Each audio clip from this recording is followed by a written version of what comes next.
$1,000, repeated Lawyer Tolman, and here is the money.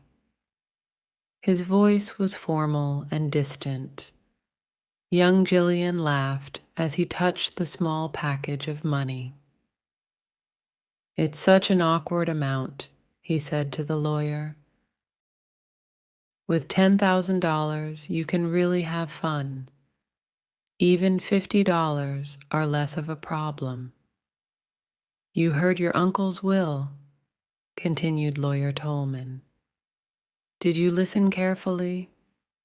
Remember that you must tell us exactly how you spend the $1,000 as soon as you spend it. It is best that you write a list for us. These were Mr. Jillian's last wishes. Of course I will, said the young man politely. Perhaps I'll need a secretary to help me write the list. Jillian put the small package of money into his coat pocket and went to his club. At his club, he looked for old Bryson, who was 40 years old and calm. He was reading a book and took off his glasses when he saw Jillian. Wake up, old Bryson, said Jillian. I have a funny story to tell you. Why don't you tell it to someone else, said old Bryson. You know I hate your stories. This one is better than usual, said Jillian. It's sad and funny. My uncle left me $1,000 in his will. Now what can a man do with $1,000? I thought your uncle was a very rich man with about $500,000, said old Bryson, showing very little interest. He was, said Jillian happily. That's why it's so funny. He left one part of his money to the scientist who will discover a new germ, and the other part to build a hospital that will destroy the germ. Then the butler and the housekeeper got a special ring and $10 each, and I got $1,000. You have plenty of money to spend, said old Bryson. Oh yes, plenty, said Jillian. My uncle was very generous with me. Are there any other heirs? Asked old Bryson. None, except for Miss Hayden, a ward of my uncle who lived in his house. She's a quiet girl, the daughter of one of his friends. Now tell me, old Bryson, what can a man do with $1,000? Old Bryson cleaned his glasses and smiled. Jillian knew that when old Bryson smiled, he was going to be very offensive. $1,000 can be a lot of money or very little money, he said. A man can buy a home with it and be very happy. You can buy milk for 100 babies for 3 months and save their lives. It can give an ambitious boy an education. A man can buy a real Corot painting. You can also live well in a New Hampshire town for 2 years. But you, Bobby Jillian, can do only one thing. You can buy Miss Lotta Laurier a diamond pendant with $1,000. Thanks, said Jillian. I knew you could solve the problem. Jillian phoned for a taxi. He said to the driver, Please take me to the Columbine Theater. Miss Lotta Laurier was getting ready for her performance. When she saw Jillian, she said, What is it, Bobby? I have a performance in 2 minutes. This won't take 2 minutes. Would you like a little pendant? I can spend $1,000 on it. Oh, all right, said Miss Laurier. Where is my hat? Bobby, did you see the necklace Della Stacy was wearing the other night?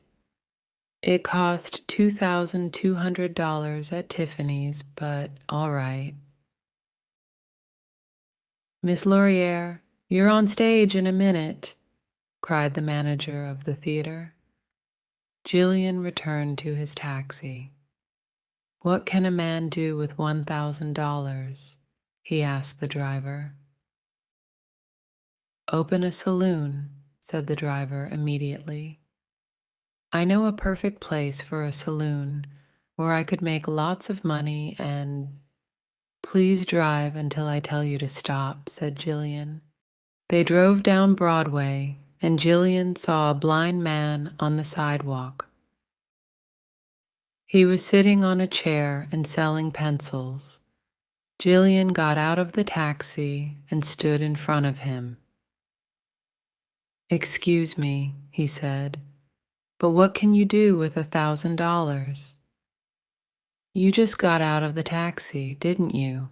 Asked the blind man. Yes, I did, said Jillian. I think you're a gentleman if you ride a taxi during the day. Take a look at this, please. He took a small book from his coat pocket and gave it to Jillian. Jillian opened it and saw that it was a bank deposit book.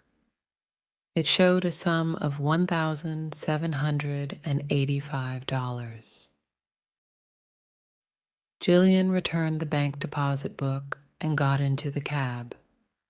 I forgot something, he said. Drive to the law offices of Tolman and Sharp. Lawyer Tolman looked at him severely through his glasses. Excuse me, said Jillian cheerfully. May I ask you a question?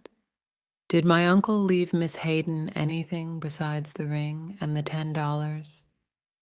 Nothing, said Mr. Tolman. Thank you very much, sir, said Jillian, and he returned to his taxi. He gave the driver the address of his late uncle's home. Miss Hayden was writing letters in the library. She was small and thin, and she wore black clothes, but she had lovely eyes. Jillian entered and said, I was at the lawyer's office, and he found an additional clause to my uncle's will. It seems that he left you $1,000. Mr. Tolman asked me to bring you this money. Here it is. Please count it to see if it's right. Jillian put the money near her hand on the desk. Miss Hayden's face turned white. Oh, she said, and again, oh. Jillian turned and looked out of the window. I think you know that I love you, Jillian said. I am sorry, said Miss Hayden, taking her money. Then there is no hope? Asked Jillian. I am sorry, she said again. May I write a note? Asked Jillian with a smile. He sat down at the big library table. She gave him some paper and a pen. Jillian wrote, Paid by Robert Gillian, $1,000 to the best and dearest woman in the world for all the happiness she brings to people. Jillian put his note into an envelope and went away. His taxi stopped again at the law offices of Tolman and Sharp. I spent the $1,000, he said happily, and I'm here to tell you exactly how I spent them. He threw the white envelope on the lawyer's table. Mr. Tolman did not touch the envelope and went to a door and called his partner, Mr. Sharp. Together, they opened the big safe. They took out a large envelope and slowly opened it. Mr. Gillian, Mr. Tolman said formally, there is a codicil to your uncle's will. He gave it to us privately. It can be opened only after you spend the $1,000. This is what it says. Dear Robert, spend the $1,000 wisely and carefully, and you will receive $50,000 in bonds. Spend the money carelessly and foolishly, as you did in the past, and the $50,000 in bonds will go to Miriam Hayden, my ward. Your uncle, Septimus Gillian. Now, Mr. Sharp and I will examine your note and then decide. Mr. Tolman put out his hand to take the note, but Jillian was quicker. He took it and tore it into little pieces and put them in his pocket. "Oh, it's all right," he said, smiling. "I don't want to disturb you with this. I lost the $1,000 at the horse races. Good day to you, gentlemen."